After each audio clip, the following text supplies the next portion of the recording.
Come over here, you succulent beauty.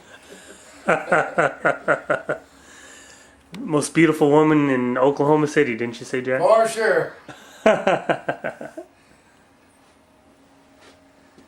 It's Jack's pool table. We may be able to get around and playing tomorrow.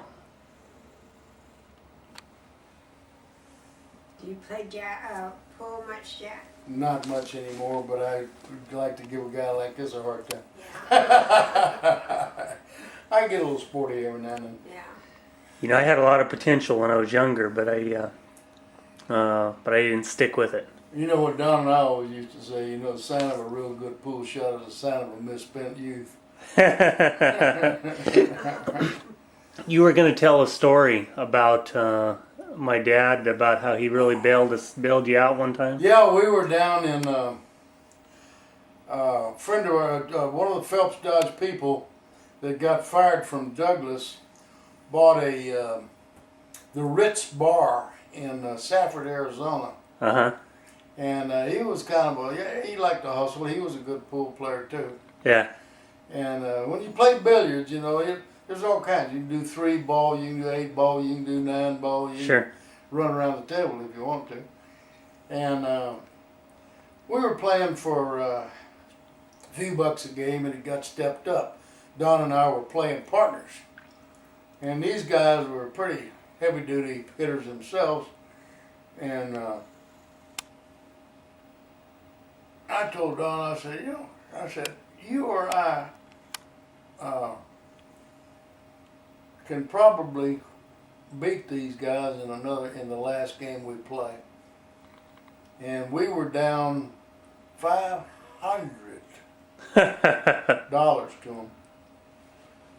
And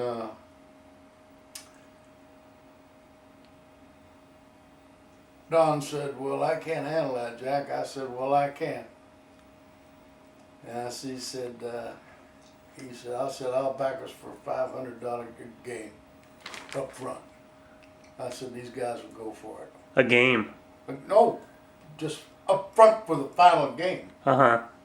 I said, y'all are so good. I told him, I said, y'all are so good. I put out $500 on the table. And I said, there is what the game looks like, but I said, to collect this, you got to play us for one more game. They looked at each other. Well, you already, you want to see, Mm-hmm. bull crap that goes with it. They finally said, well, okay. We'll see you. And it came down to the 8 ball, and I mean, it was hairy, scary all the way. And it was Don's shot on the 8 ball. And he banked that 8 ball two cushions. 2 cushions, and knocked that call ball. We're playing call pool, and he called it in that corner pocket. I mean, it went down there like a rocket. Like a rocket. Oh, and I just, whoo! Gentlemen, thank you. We put our money in the pocket and left. Well, that was as close as we ever got, almost really hurt. Anyway, that was the prime time of Don and I. That was our biggest game ever. And that was really big money back in those days. Oh God, that was all we could handle, but for sure. Do you remember a story about where you and my dad had something to do with one of you rubbing the other's nose and Don and I, when we get a little imbibing, when we get to imbibing, we'd start looking at each other and say, we need some exercise. And Don says, well, he says, you're a wrestler. He said, let's see what you can do. We'd get out either in your front yard or my front yard. And this time was in my front yard. And we had a little dog named Sissy. And I told him, I said, we got around and I said, I told him a story about a kid that I knew in Dallas, Texas, that we used to play Ring Around the Rosie. Uh-huh. And which was ring around the poop. Yeah. We'd either rub each other's nose we'd rub the kid's nose in the poop if we could take him down. He's a pretty big kid. Yeah. Anyway, Don and I would wrestle, and over top of the dog poop, try to find out where who's going to get whose face down in it. And neither one of us ever touched the dog poop, but we had a good time having fun, staying away from it.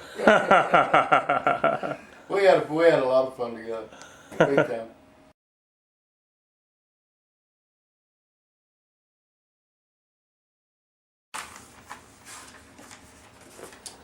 For Steve Biles, my young buddy I haven't seen in so many years, since his dad Don and granddad Sonny Biles and I used to raise hell in Arizona.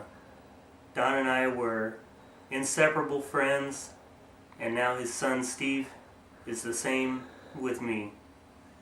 Enjoy with Shirley, your mom, I love you, Jack. Very nice. Very nice. You bet, buddy.